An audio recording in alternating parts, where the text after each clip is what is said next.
Today we're going to be talking about audio recording on a budget. Go ahead and hit the next slide. Couldn't figure out the clicker.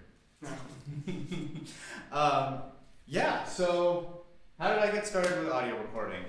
I have been very much a do-it-yourself kind of person my whole life. I like to figure things out, do anything I can take apart. Love to take things apart, figure out how they work. And being a musician and having audio recording being such an important part of the degree, of the profession, I thought it'd be a neat skill to try to get into. And it took me actually 6 or 7 years until I actually started. I started taking classes here at UMKC, and then the pandemic hit. Oh, is it locked? Yeah. That's okay. We cracked the door open a little bit.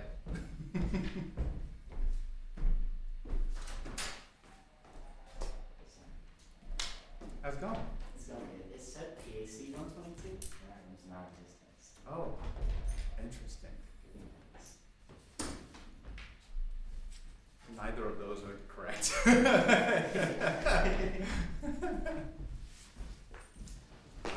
Anyway, I was just talking about how I got into audio recording. So I started taking courses here at the school.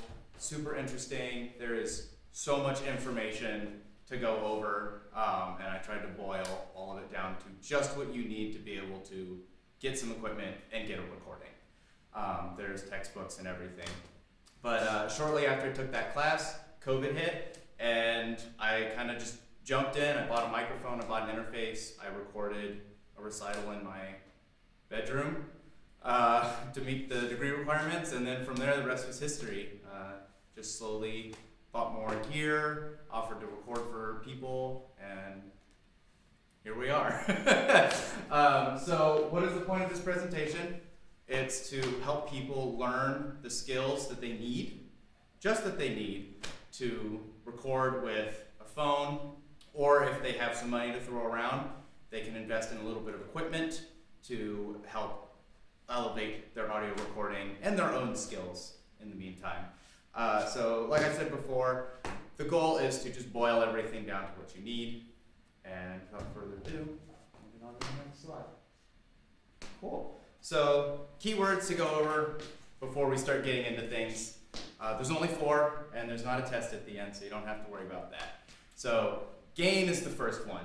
Gain is essentially volume, but it's applied to the input of your microphone.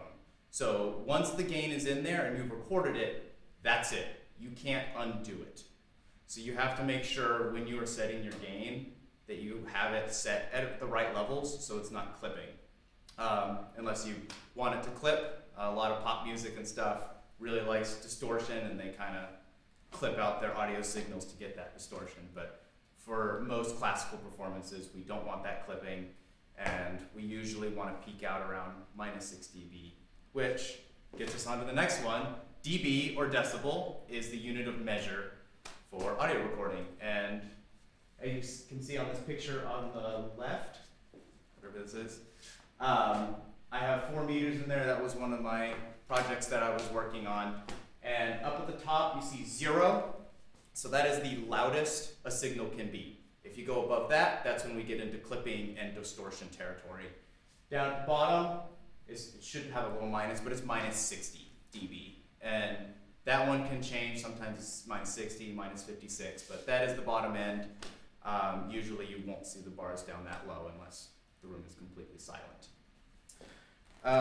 And the decibel actually rises exponentially. So most units of measure we see is linear, like feet, inches, miles. It's linear. For decibels, it's actually an exponential growth. So if you go from 10 decibels to 20 decibels, that's not twice as loud, that's 10 times as loud. So that is something to keep in mind. And if you're ever at a rock concert and they're playing and it's 130 decibels, that is like orders of magnitude louder than, say, your bedroom with the AC on. So that is something to consider. All right, on to the next slide. Awesome. Compression. Hopefully, this one's going to be a little complicated for my slide turner. But compression has two big meanings in audio recording. The first one is as a tool.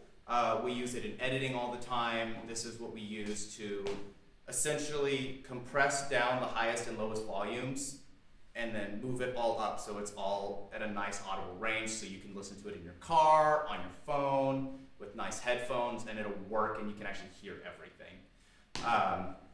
And the other one is as a file type. So we have a whole assortment of file types for audio. I think the MP3 is the most common that people are aware of.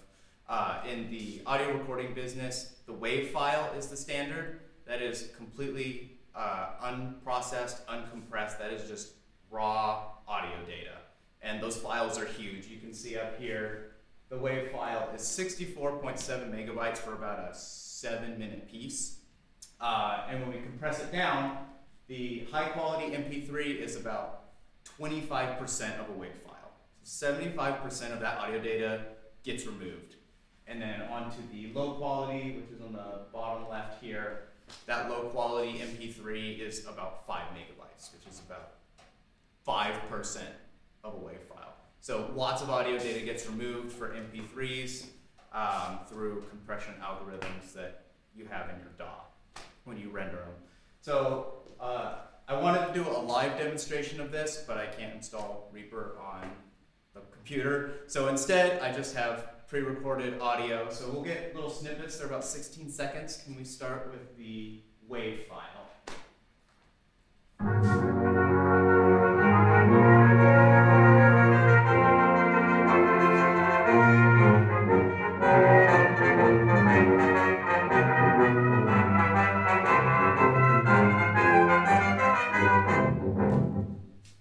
Cool. So that is just raw data. And now if we move on to the next one, this has 75% of the audio data removed, but the algorithms have come so far that it's kind of hard to tell, but see if you can spot or hear some differences in this one.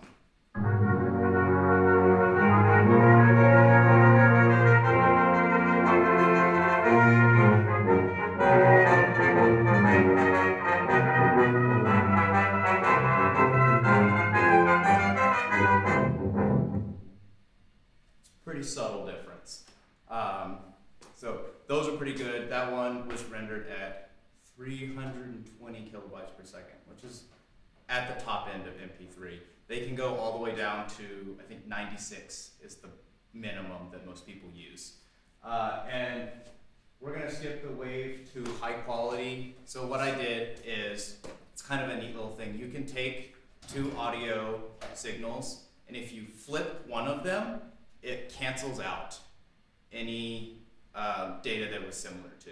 So if I were to take that WAV file, copy it, and invert it, you would hear nothing, which is kind of neat. But that means for this, if we take that MP3 and flip it and invert that waveform, all we hear is the data that gets removed, which is kind of cool. It's very hard to tell with the WAV to high quality, but the high quality MP3 to low quality MP3 is a noticeable difference. So we're gonna go ahead and play that, and you'll hear how much difference goes from 25% of a WAV file to 5% of a WAV file.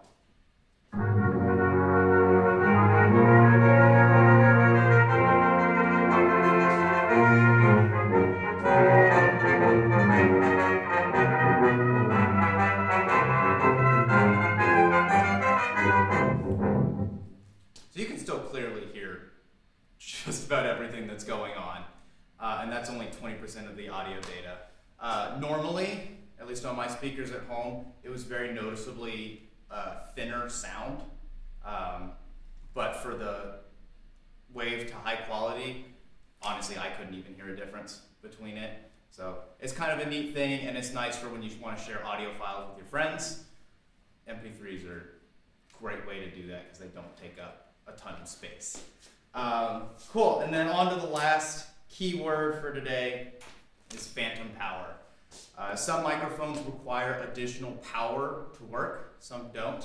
Actually, the mics I'm using right now to record are using phantom power. You can think of it essentially as like an on-off switch for some of these types of electronics. They're called active electronics, so these would be active microphones. You can get active ribbon microphones and all kinds of things.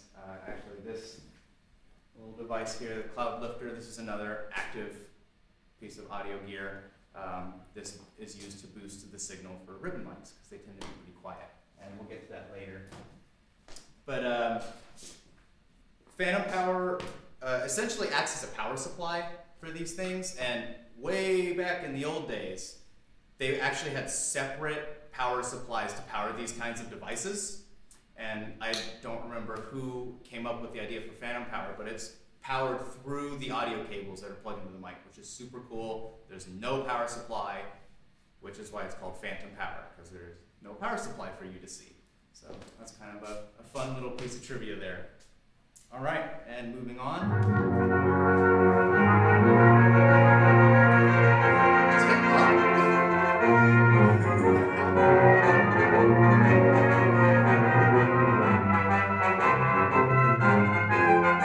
Can you hit the, oh, there you go. Yeah. Cool. That's the hardest slide. Awesome. So now on to polar patterns. So this is going to be important when we get into the different types of microphones. So these are the three most basic types of polar patterns, or you can think of it as a pickup pattern. So this is how a microphone picks up sound, and the different shapes tell you how much sound gets picked up from any direction. So the omnidirectional here, it picks up sound equally from any direction. These mics this polar pattern is great for getting room sound. You can do mics spaced out onto the side, and they pick up your hall reverb or your choir room reverb that you can then mix into your audio product later. The next one is cardioid, because it's kind of heart-shaped. So this one, which is what these mics are, the front picks up the most audio, and the back actually rejects any audio, which is really nice. So this projector is kind of loud here when the fan gets going. So because of the way these mics are positioned, they are rejecting most of the sound behind them. So I won't pick up as much of that projector noise, but it does pick up whatever this air conditioning unit is over here. But it also picks up me and the stuff in front of it. And if you get more into some studio settings and you want to create isolation between different people, creative positioning of microphones can allow you to, the trumpet player over there is not going to bleed into the tuba player over here, and you can get isolation, which helps with editing down the line. And then the third type, or the most common type, is the bidirectional or the figure eight, shaped like a figure eight. This is most commonly found in ribbon microphones. And as you can see, the front and the back pick up sound equally, and they reject from the sides. So again, if you wanted to create some isolation and somebody was standing over there, you'd have your ribbon mic facing right towards you, and any sound coming directly this way would get negated and it wouldn't get picked up, which is really nice. And they also pick up a lot of room sound. And as we'll get into later, there's some stereo techniques that you can use for figure eight microphones. All right, next slide. So now on to, this is the last thing before we get into actually recording stuff. So the three types of microphones. I think they all have their uses. No one is like better or worse than any other. It's just some situations work better for some than others. So the first one, we have the condenser. There's a little diagram down there. It's got a little, essentially a capacitor and a little plate that moves back and forth to pick up the sound. And these are great for budget setups. You can find a lot of these for fairly cheap. The one I recommend, you can get a kit with basically everything you need for about $170, which is very good for a studio quality microphone. So these have wide frequency response, so they can cover the lowest sounds that humans can hear to the highest sounds that humans can hear. They're generally fairly flat, which is good. That's something we want in recording. We don't want to have a lot of extra color in the sound, unless that's what you're looking for, but for classical music, we tend to want as-is recording. So a flat frequency response is what we're going for here. And because of the way they're designed, because of this capacitor. They're really good at picking up high frequencies, so they're great for trumpet, flute, anything high that it might be soft. Trumpet's not soft. But flutes can be kind of soft, and it'll be able to pick up all of that detail, which is very, very helpful. Something that, like, say, the dynamic microphone is not quite as good at. So that's somewhere that condenser mics shine. They're really good at capturing highly detailed audio, which can be a blessing and a curse. I was recording some audio, and it was actually picking up the clicking of the keys on my tuba. So I have to shift the microphone around, use those polar patterns, and trying to reject some of that sound. But yeah, so these are great microphones. The next one is the Ribbon. This is one of my favorite microphones to use. This is what I've used for most of my recordings. These are typically a figure 8 polar pattern, just because of the way these capsules are designed. As you can see, there's a very thin sheet of metal between two magnets, and the sheet is kind of facing this way with the microphone, so the front's facing you guys right now, facing back towards me. But because these have the smallest amount of mass to pick up sound, they have the highest frequency, or the highest transient response time. So these start moving the quickest. Interestingly enough, they don't have the most detailed sound like the condensers do, but they are often called the most natural sounding mics. They have a little bit of a low end roll off, so really low frequencies, like 50 decibels and below, which is around kick drum territory. Those tend to get attenuated a little bit, and then the high end also has a little bit of roll off. So if you have issues with, like, say, a flute being really shrill, or a trumpet reverberating too much in a room, some of that high end roll off can help to quell that a little bit, so it's a little less abrasive. And that's before any EQ. So I really like them. They sound great for brass quintet. They sound great on any brass instrument, and they sound great on flute. So those are most of the things I've recorded with them. But yeah, love Ribbon mics. They're fantastic. One more thing about them, they're very soft. When you are recording with them, you generally have to turn the gain up very, very high, or get a piece of gear that does some of that for you. So sometimes that can cause issues. If you turn the gain too high and the preamps on your audio interface or whatever you're using aren't great, you get a hissy, staticky noise. I don't know if you've ever listened to a song and just heard like a shh in the background. That's kind of what we're talking about. And if they're really bad preamps, you get a lot of that, and it's like, it can be very distracting from what you want to be listening to, your brass quintet, your orchestra, your band, whatever it is. And the last type of microphone is a dynamic microphone. So these have the largest capsule of the three, but they are incredibly rugged and durable. I have seen people chuck them across the room. They still sound great. They work just fine. So these are great for anywhere you have really loud recordings. So a lot of people will use them on drum sets. You can stick them in the kick drum if you want. You can have them right up against your snare. It doesn't matter. They're not going to get damaged. They're not going to break. And they still sound really good. They are also one of the cheaper mics. The Ribbons tend to be the most expensive in the budget end of things. The cheapest Ribbon mic I can find was about $150, and I have no idea how good it is. But dynamic mics are great if you're wanting to record vocals. There are a lot of dynamic mics that are popular for podcasters. The RA20 is one of the more common ones. But like I said, very rugged, very reliable. You can take them anywhere. They can go through just about any condition, and they will work great. So I have a couple of those over here, and afterward, if people want to come down and get hands-on with a couple of mics, I can show you some of the ones that I brought here. All right, cool. On to the recording.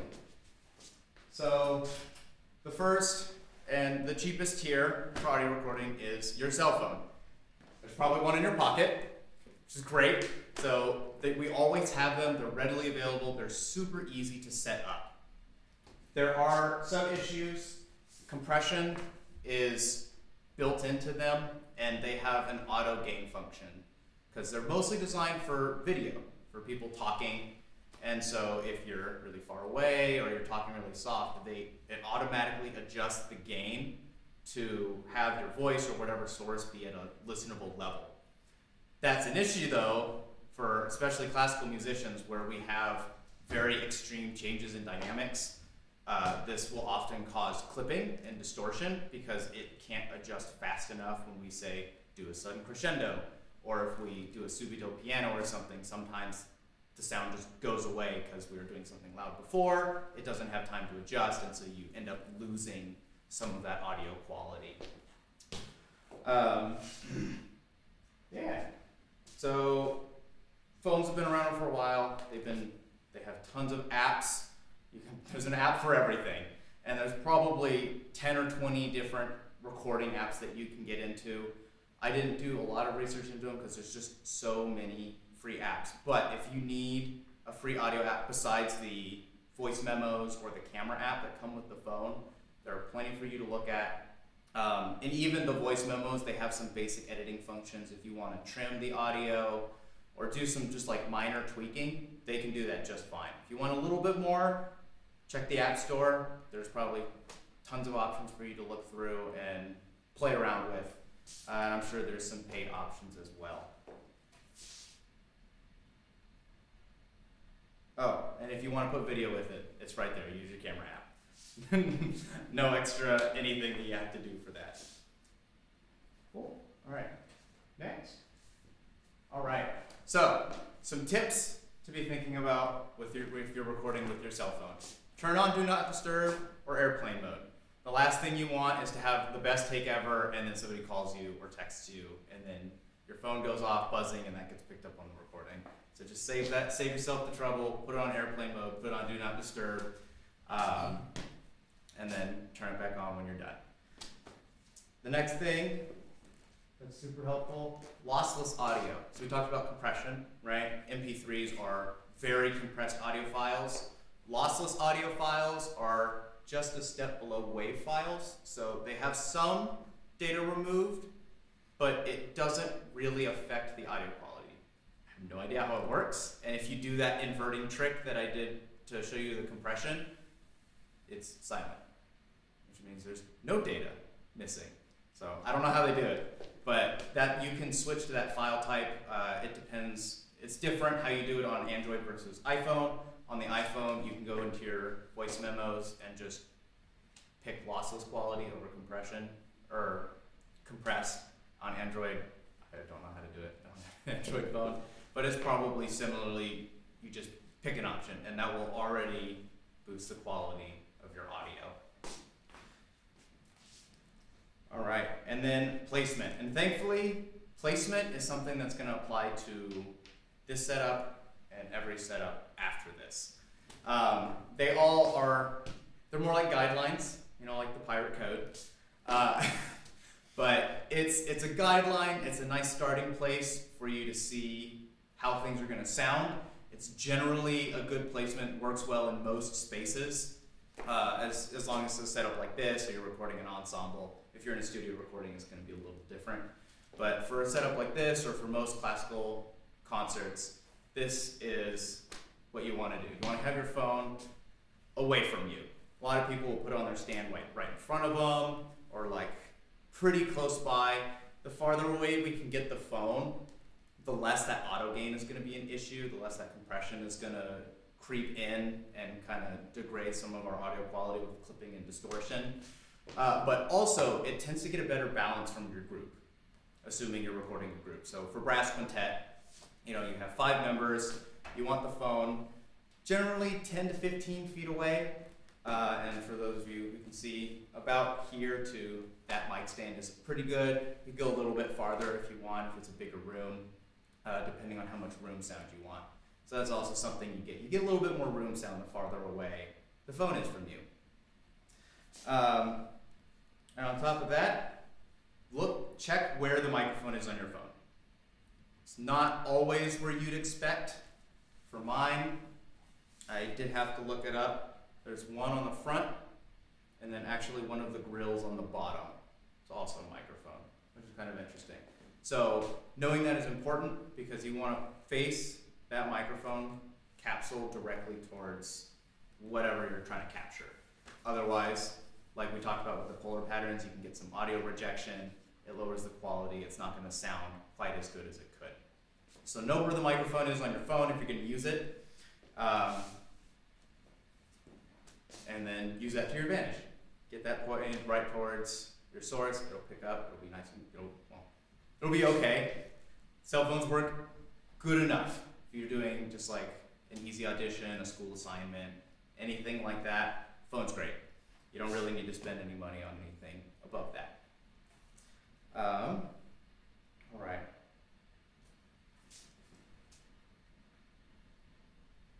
One more thing for placement. You want it off the ground. If you have, I don't know if you've ever heard a recording where a trumpet or a trombone was pointed right into the microphone. Sometimes it's a little much. And if you're playing with a group, you want the group to be balanced. So depending on where you place your phone, it can pick up more of the trumpets, it can pick up more of the trombones or the woodwinds, depending on what kind of ensemble you're recording. Getting it higher up gets it out of the direct line of your instruments. So the trumpets aren't going to be pointed right at the mic, trombone's not going to be pointed right at the mic.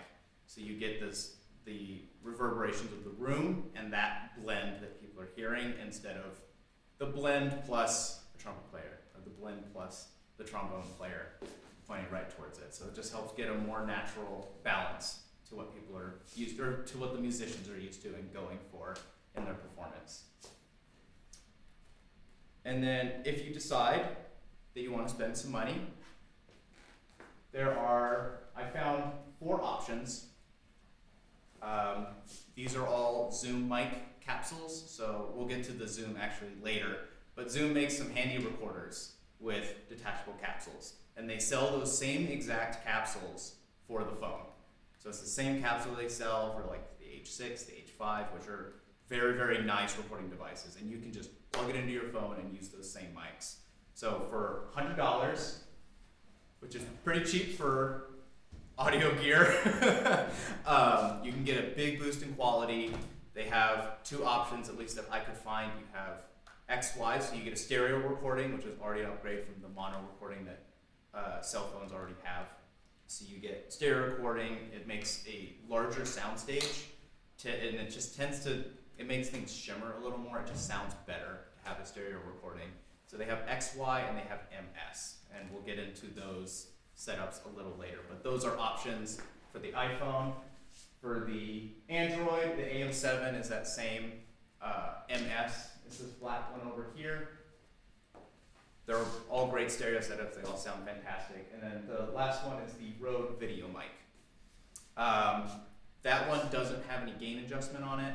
It's just a plug-in mic, so you're still going to be dealing with the auto gain on your phone versus the Zoom mics, which have an actual gain knob. So you can get that practice setting your levels and making sure you're not clipping with those mics, and you can turn it down, you can turn it up, depending on what setting you're in.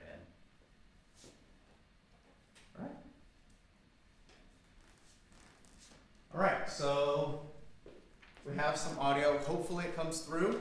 So we're gonna start with the one on the left, and this was recorded on a cell phone. And the way I had my setup is I actually had all 3 of the tiers that I'm going to be talking about all set up and recorded at the exact same time. So you're getting to hear each one as similarly as you can, so you can compare and contrast how each one sounds. So let's go ahead and play a little bit of the phone recording.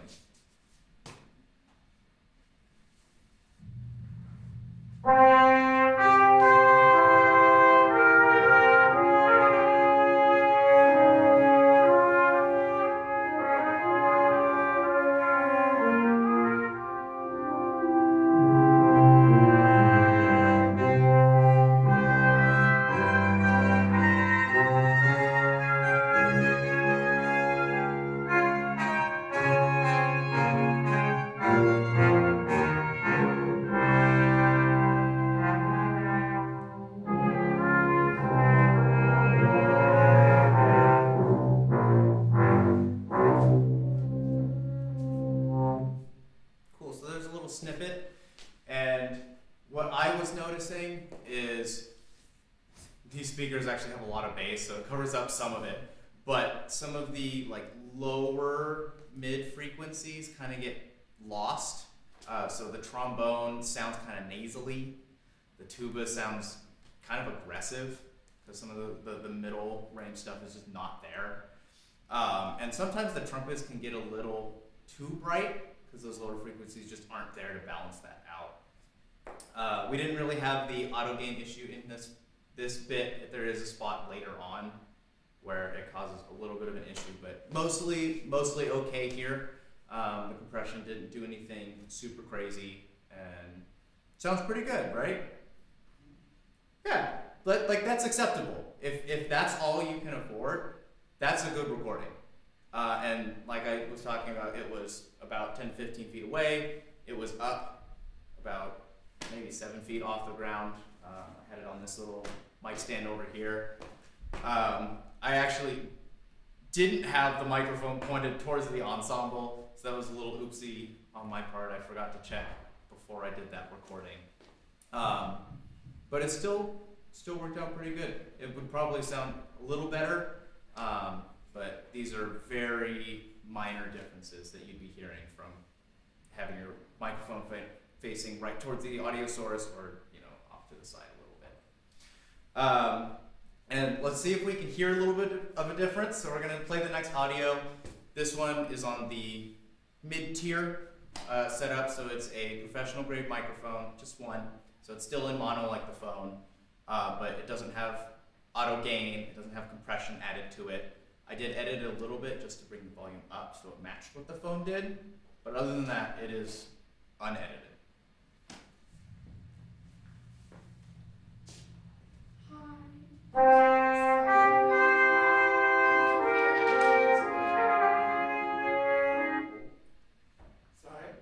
There's a recital going on upstairs and we can hear everything that's going on in this room. This is also our recital. That's unfortunate. I thought it would be not bad because I wasn't playing an instrument. No, we can hear it. Is it the talking and the audio? We can just hear the audio. Okay. We can turn it down a little bit. Sorry. That's fine. You're not supposed to book this room at the same time, but that doesn't happen. Sorry.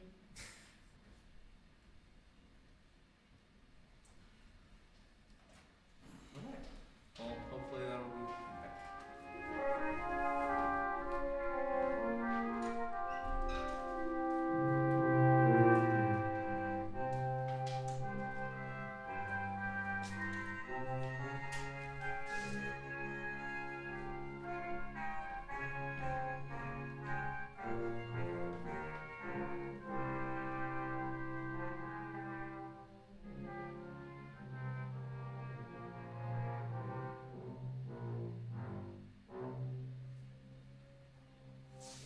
That's good. Yeah, so subtle differences, but the trombone was a little less nasally with this microphone. That was a large diaphragm condenser. It was this guy right here, and this capsule is about an inch wide versus like millimeters, which is in your phone. So it captures especially those lower frequencies a little better, helps fill out the trombone sound. The tuba sound wasn't quite as aggressive in this recording. The trumpets had some of that, the lower frequencies were in there, and it blended better in this recording. So that was about a $300, maybe a little more depending on what you get. We'll get into that in a second. But it's a noticeable increase in quality, which is nice. And down the line, if you decide you want to get some more mics, like I did, you have that option with some of the things that I've gotten here. So pros and cons: no auto gain, no compression when you record. You record directly into a WAV file. That's the highest quality we can get. Leaves you the most flexibility and room for editing. Higher quality, like we talked about. Subtle differences, but if you know what to listen for, and sometimes even if you don't, you can tell that something's just a little beefier, a little higher quality. And this setup will definitely get you there. Like I talked about, larger capsule. That's a big old 1-inch diaphragm. in there, and all of these are different sizes, but much larger than the little tiny. I think it's actually like 3 millimeters or something is the capsule in a phone. They're very, very small, and they do a great job. But yeah, so we do get an increase in quality from that. More isolation. So we talked about those polar patterns. Phones tend to be omnidirectional, so they pick up everything. So they'd be picking up the projector over there, as well as the air conditioning and whatever you're trying to record. With some of these professional mics, you can reject some of that, and so you get more of just the sound that you want and less of that extraneous noise. And then, I already said that, more freedom in the editing process. We get WAV files, and then you can compress it down once you're done. Cons, it's a little more complicated to set up. You guys can see this here. There are a lot of cables and things going on. If there wasn't a camera, it would be less of a spaghetti over there, but it can be a little bit more complicated than putting your phone on a stand or on a tripod and hitting record. You'll have to set up the microphone, the cable, or, well, the zoom's actually pretty much the same. So depending on what choice you take, it could be more complicated to set up. And it does take a little bit more knowledge and experience to play around with the equipment to really understand it. Phones are very much designed to be like you hit play and it records, and you get what you get. With this stuff, you have to know, how do I set my gain? You know, how far away should I be? Stuff like that. But with a little bit of experience and a little bit of trial, you can find something that you're really happy with. And it doesn't actually take all that long to do. And it's kind of fun. It's fun to experiment, place mics, and see how it sounds. And it's more to carry, depending on what you get. You're gonna have your phone anyway, but you'll have your Zoom or your microphones and whatever. But for this price tier, it's not a lot. It can easily fit in a backpack, and you can take it with you on the go. It's no problem. Cool, so next up is, what do we buy?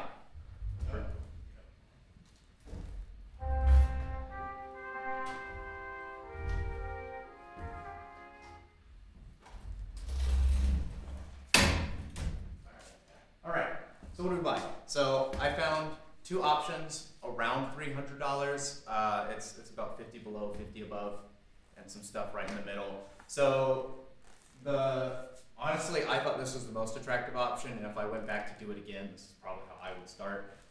But you can get a Zoom handy recorder. I found 3 models that I think would be really good. You have the H4n Pro, the H5, and the H6. They are all very, very similar. They all have the same audio quality, both for sample rate, which is how it captures the different frequencies. So it goes up to, I think, 96K, which is more than anybody is going to need, which is awesome. We always want a little bit of extra headroom. And bit depth, which is how much volume it can capture. So you have a little bit more freedom in how you're going to set up that audio quality. You can record into WAV, unlike on the phone.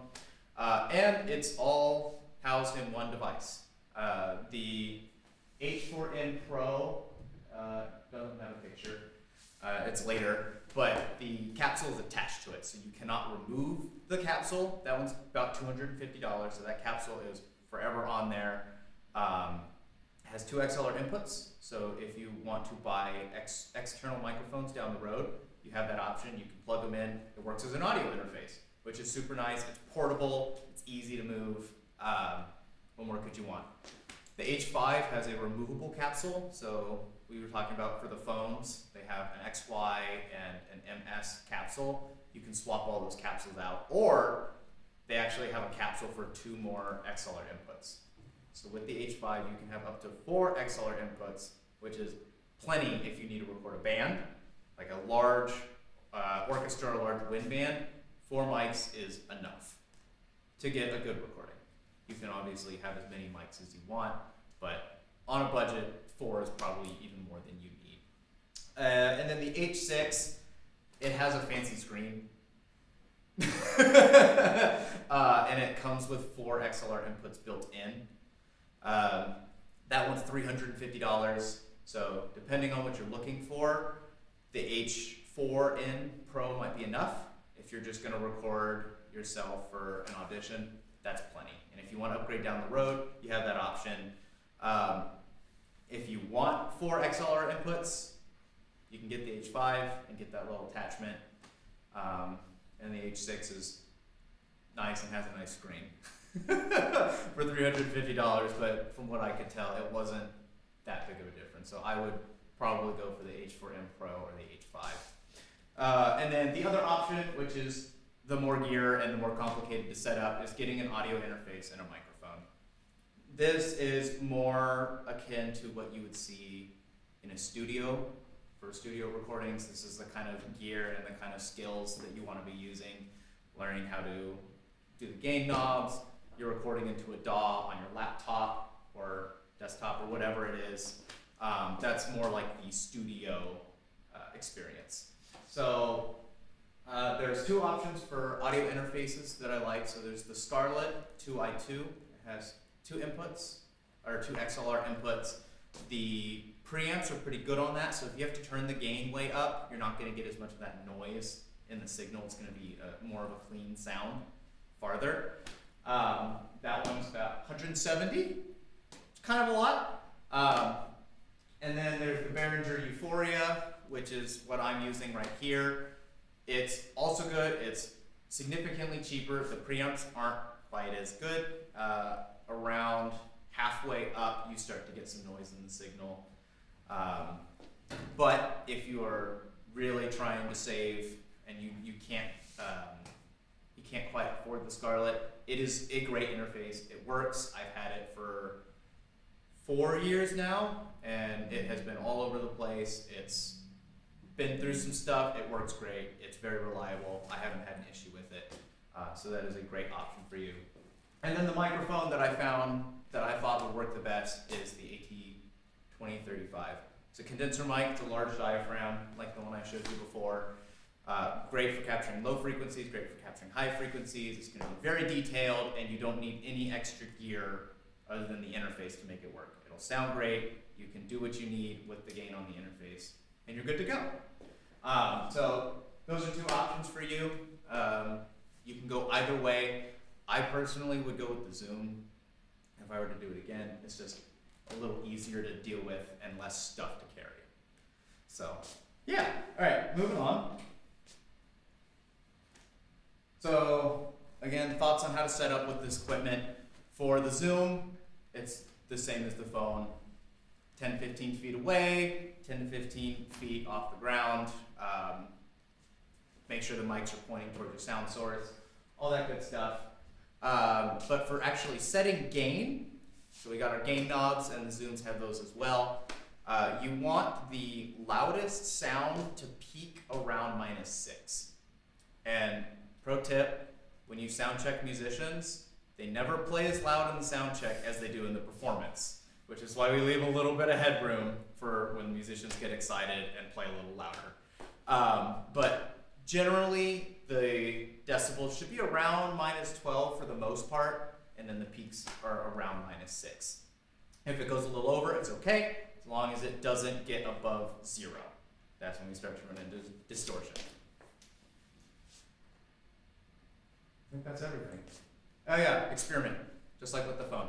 Place things around, see what you like, maybe put it in your bell, maybe you don't like it, maybe you do. That's kind of for you to figure out and play around with. All right, on to the next one.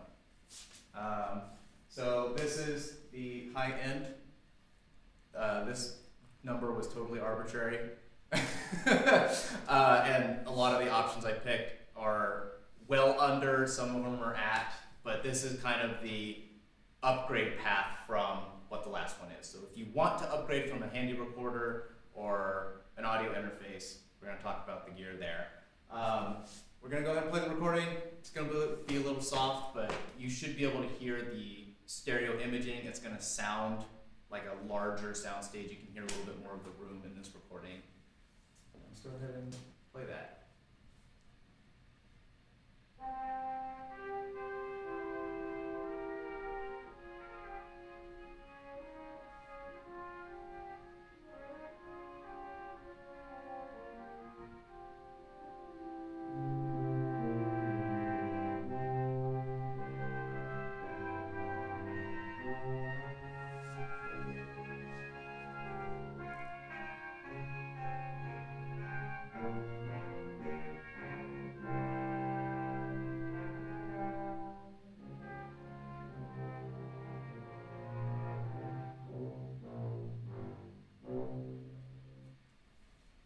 Yeah. Could you guys hear a difference? I know we haven't played. That's a big difference. Big difference? Yeah, what? Yeah. So I can talk over it. It's okay. That was recorded on these Cascade Fatheads. I got these used for about $650, which is very, very good deal. So that was stereo mic setup, 2 ribbon mics. You get that much wider sound stage. The lower frequencies were more full than even the last setup. And then that high-end roll-off, it's pretty subtle, but it just warms the sound a little bit. So it's a very pleasant sound to listen to. And those are my favorite mics that I have in my mic closet. So pros of this tier, there are some quality of life things depending on what gear you get. There's some specialized things. I have an interface that has 2 headphone inputs, which is great if somebody's listening and you just have to be on headphones. 2 people can listen at the same time. The preamps, if you decide to buy a nicer audio interface, are going to be better. You can turn the gain up higher without getting as much noise in the sound. And there's a whole multitude of other things. Mostly the microphones sound a little better, and there's more variety for this price point. And I know $1,000 is a lot, but in the world of audio gear, it's really not. And sometimes it makes me kind of sad. You can easily find microphones that go for like $8,000, and there's pieces of audio equipment that cost more than a house. So $1,000 is pretty cheap on in that realm. So more versatility depending on your mic setup. The Fatheads are great for brass. I've used them for drums as well. And depending on what setup, for if you're recording brass woodwinds, that'll kind of help you pick which microphone and which setup you actually go with. But they tend to be more versatile. If you have 4 mics for whatever reason, you can place them wherever you want, get your own sound stage, do some experimentation. It's up to you to kind of figure out what works really well. Cons, the price. It's expensive. Thankfully, with the previous setup, if you can afford, the $300 price for that initial investment, you can wait for a while and still have a good setup once you have the money to buy 1 extra microphone, maybe 2, or however long it takes. You have that option, but it is a little pricey. The setup does get more complicated at this point, so now you're dealing with cables, you're dealing with extra microphones, you probably have multiple mic stands that you have to carry around. So the setup is definitely more complicated than a phone at this point, but the audio quality is very noticeably better. So depending on what your preferences are, if you would rather have the quick and easy setup or you'd rather have the higher quality audio, up to you to make that decision. But they sound great at this price point. It's more to carry. You get a workout. It's good. That's about it for that. So some sample options. If you go the handy recorder route, I would suggest getting a pair of mics. So the KSM 137s or 141s, I know that's a big price tag, but if you can find them used, I found this pair. This is the KSM 141. So up there it says $900. I got it for $750, which is still a lot of money, but $150 is a pretty big discount, and they were basically unused when I bought them. So you can look at used gear for that, but I would highly recommend getting that stereo pair of mics because they tend to come with stereo bars, mic holders, all the fixins you need to actually have them set up and sound good without having to spend extra money on things. Stereo bars are surprisingly expensive. As you can see with the AudioFace one, they can be like $200 to $300 for a good stereo bar.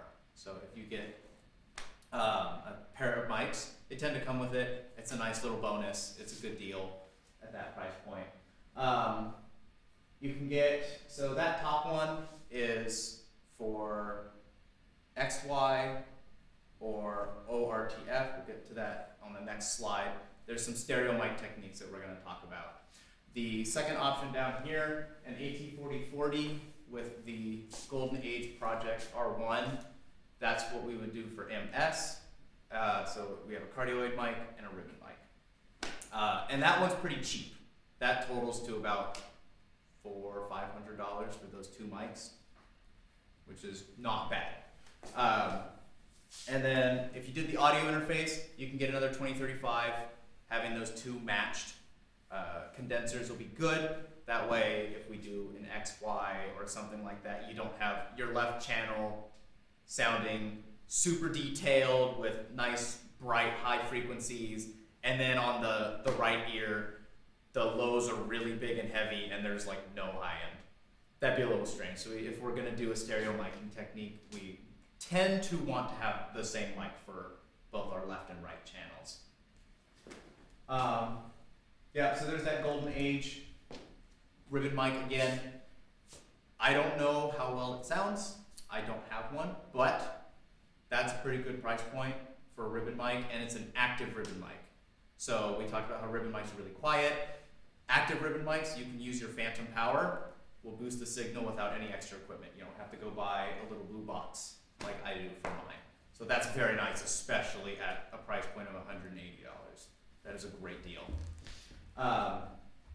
Yeah, I think I covered all of that. A mic stand and a stereo bar, they're expensive. And if you don't get a pair, you're going to have to buy either another mic stand or a stereo bar if you want to have a stereo setup. So those are things to consider. Let's move on to the next slide. Here are our different stereo miking techniques. This isn't all of them. There's a ton, but these are some of the most basic ones. So XY and Bloomline are basically the same thing. You have your two mics set at a 90-degree angle from each other. And the difference between XY and Bloomline, XY is for cardioid mics, like these ones, so that's that heart-shaped polar pattern, and Bloomline is for figure 8. So the Bloomline gets more of the room sound because of that, the back pickup on a figure 8 mic. The XY is just very much in front. It captures exactly what you want and rejects all of the extra sound in the back. So that was pretty neat. ORTF was invented in France, and it's very specific. Does it have it on here? It's kind of hard to see, but the mics are set at 110-degree angle, and they're set about, what is that, 17 centimeters apart.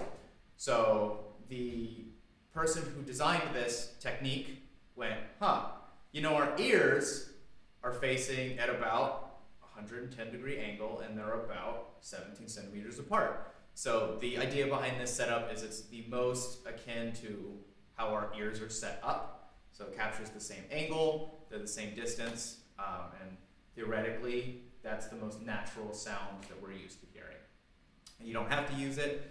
I tend not to, but I didn't have the mics to do it for a while. So that's something for me to experiment with a little bit. And then the last one is MS, mid-side. So you have one cardioid mic facing straight forward, capturing right in front of it, and then you have your figure 8 mic set 90 degrees off, capturing the room sound. This one's a little bit more complicated to set up in your recording because you have to actually copy the ribbon mic. You have to copy your figure 8 mic as a separate track, and then pan them hard left and right to get the right sound for that. But it is really cool. It sounds great. I did it a couple times at the church down the road, and in a reverberant space. It's a great, great setup. The cardioid mic captures all the detail and everything you want from the front. The figure 8 captures all the room sound, and you stick the two together, and you get a really nice blend of the detail and the focus and the room sound. So that's a cool mic technique to try out. And you can do that with the handy recorder or the audio interface. So that's pretty nice. Cool, and then same everything else for the phone. The placement is still basically the same. Gain settings are the same as well. -6 for the highest, around -12 for the majority of the track. All right, we're almost to the end here. So here's some additional resources. Audio software that you need. So there's a bunch of different DAWs, digital audio workstations. These are what we use on our laptops. This is how we record, edit, do all of that stuff. I would highly recommend Reaper. There is a free trial that I think technically lasts 30 days, but it never actually ends. But it's only $60, it's a one-time payment, and you never have to pay again.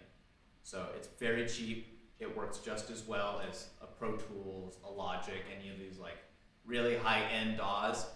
Reaper does all the same stuff for $60.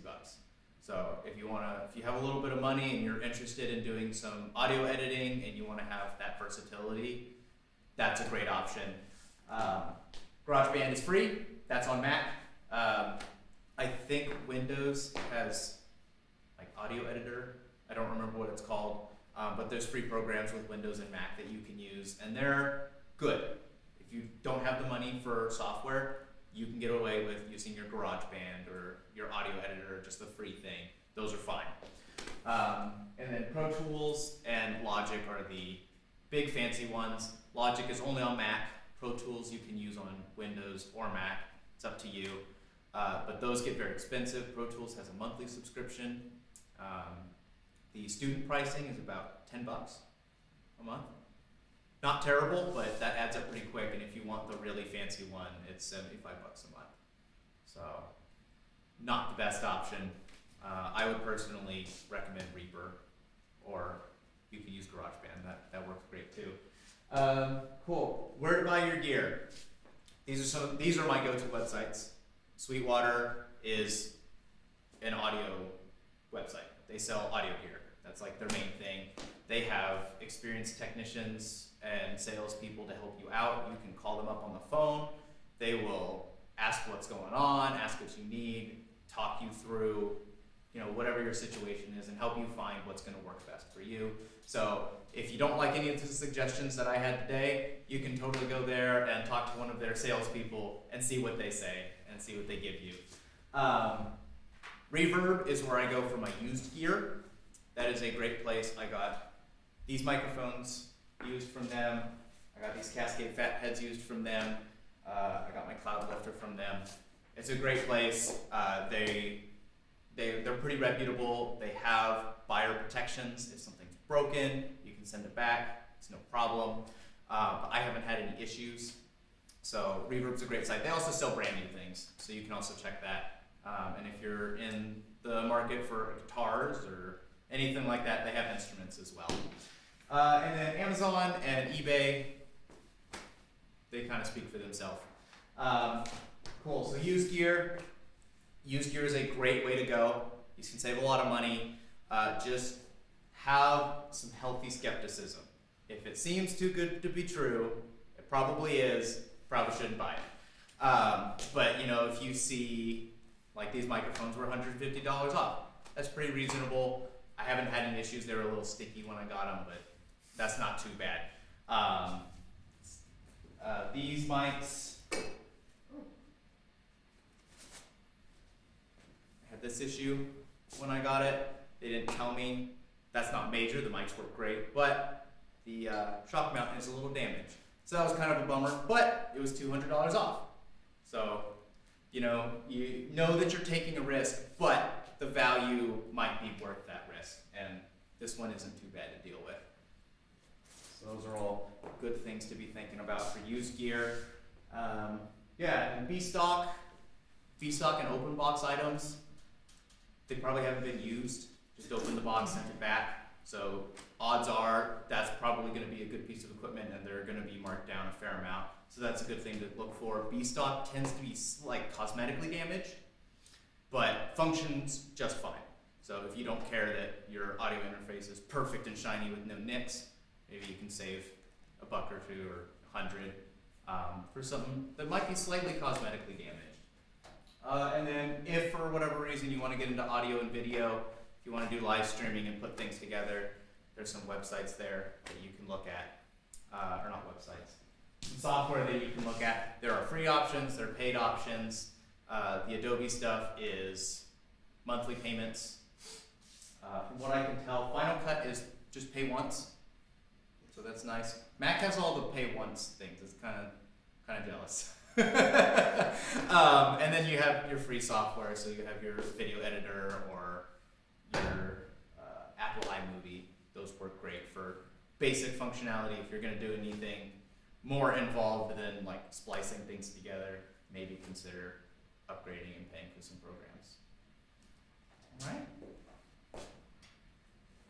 So that was a lot, a lot of information. Does anybody have any questions about anything I talked about? Is there anything that maybe I just need to explain again, or that you're just curious about? I have a question. I don't know if it's necessarily relating to what you said, but I've run into this problem where I'm using a microphone for the audio and my phone for the video. Okay. But then when I put them together, they, by the end of it, are no longer synced up. Yes. So what probably happened is the microphone that you're recording on might be at a different sample rate. So that's like 96K, 48K. And if they're not matched up, it kind of drifts over time. I've dealt with that as well. What I usually try to do is adjust, because you're getting rid of the audio that went with the phone camera, right? So what I tend to do is I try to adjust the duration of the video to match the microphone audio, because then you don't have to worry about pitch shift or anything like that. And it's a pain in the butt. Yeah. But yeah, it's probably because the sample rate didn't line up for that. Yeah. The ghost power thing, or Yeah, Phantom Power? the phantom power, can you like explain that, cause like, I haven't been connected in my head quite Sure. so. So there's a button or a switch on your audio faces, or if it's a Zoom, I think it's a software setting that you change. And what it does is it's got that plus 48V, which is plus 48 volts. And so it's sending 48 volts down essentially both the positive and negative.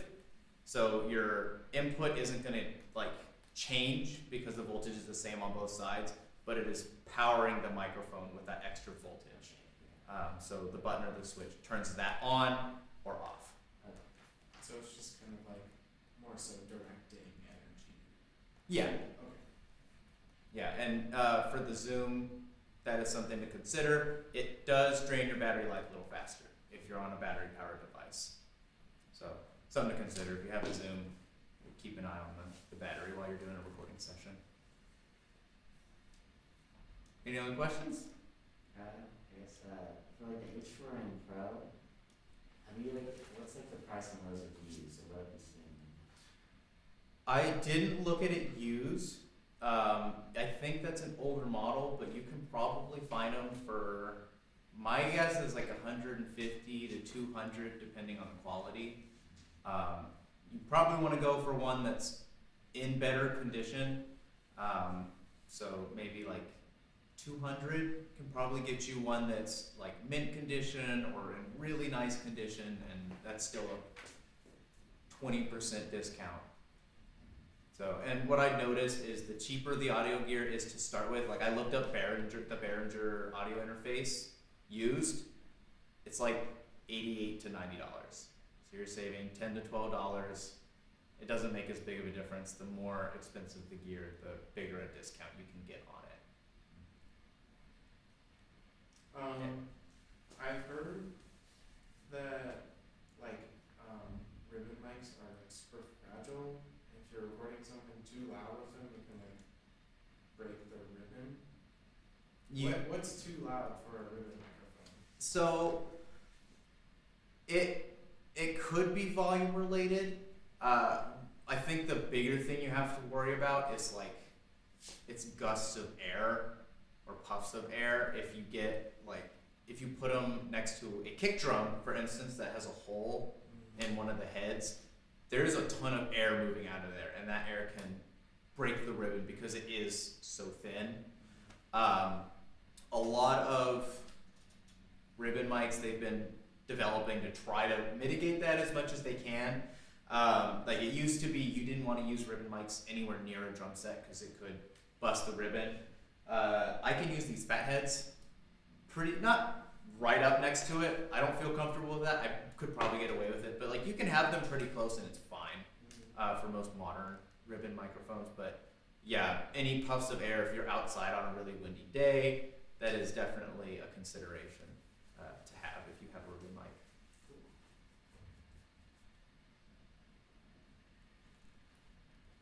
Anything else? All right. Thank you. There's one more slide. If you want a copy of the PowerPoint for whatever reason, there's my email.